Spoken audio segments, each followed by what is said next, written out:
Payız vaxtı idi, sazlı sözlü günlər idi. Göyçə mahalında kimin qapısında xeyir işi olurdusa, mütləq həmin məclisi Aşıq Alı aparmalı idi. Günlərin bir günü təsadüfən Aşıq Alı ilə Aşıq Ələsgər babamız bir məclisə düşürlər. Ancaq həmin vaxtı Ələsgər babamız hələ çox gənc yaşlarındaydı, elə də çox tanınmamışdı. Məclisdə Aşıq Ələsgərin saz tutmağı, saz ifa eləməyi, bədahətən söz deməyi, havacatları düzgün çatdırmağı Aşıq Alının çox xoşuna gəlir. Məclis bitdikdən sonra onlar bir yerdə Ələsgər babamızın evinə gedirlər. Aşıq Alının məqsədi bundan ibarət idi ki, Aşıq Ələsgərin atası Alməmməd kişidən xeyir dua alsın və onun şərtiyə götürsün Ələsgər babamızı. Sabah özünüzə xeyirliklə açılsın, səhər olur. Aşıq Alı babamız Alməmməd kişidən xeyir duasını alır və Ələsgəri şərtiyə götürür.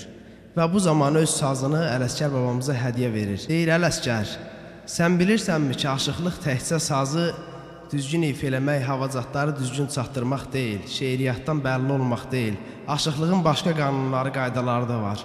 Bunlardan xəbərdarsanmı? Ələsgər babamız sazı köynəkdən çıxardır, görək nə deyir.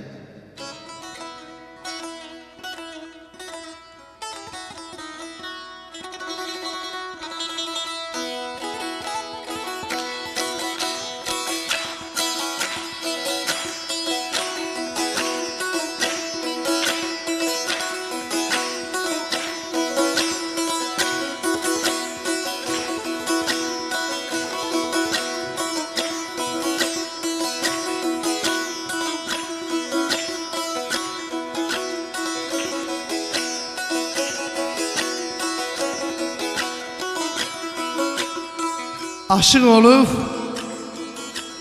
diyar-diyar gəzənin əzəl başda pür kəmalı gərəkdir. Ay üstad oturub durmaqda ədəbim bilə mərifət elmindən dolu gərəkdir.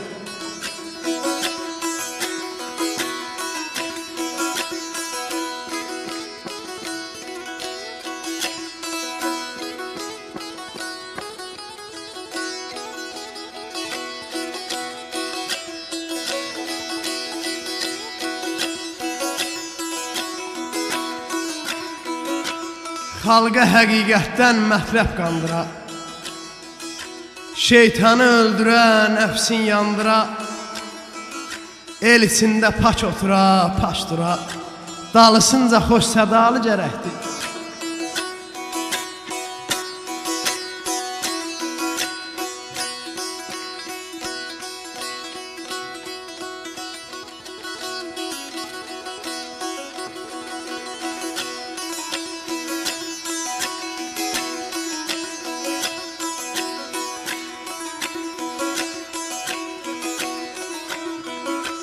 Danışdığı sözün qiymətin bilə, kəlməsindən ləl gövhər süzülə.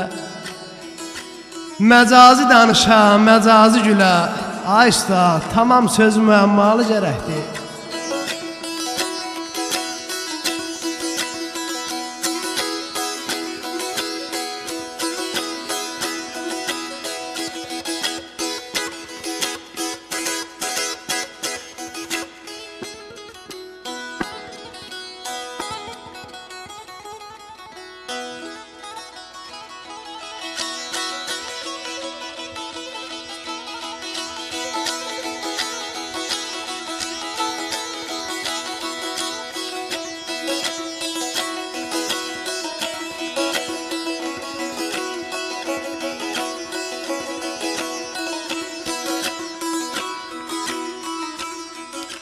Ələsgər haq sözün isbatın verə, əməlin mələklər yaza dəftərə, hər yanı istəsə baxanda görə, təriqətdə bu sevdalı gərəkdir.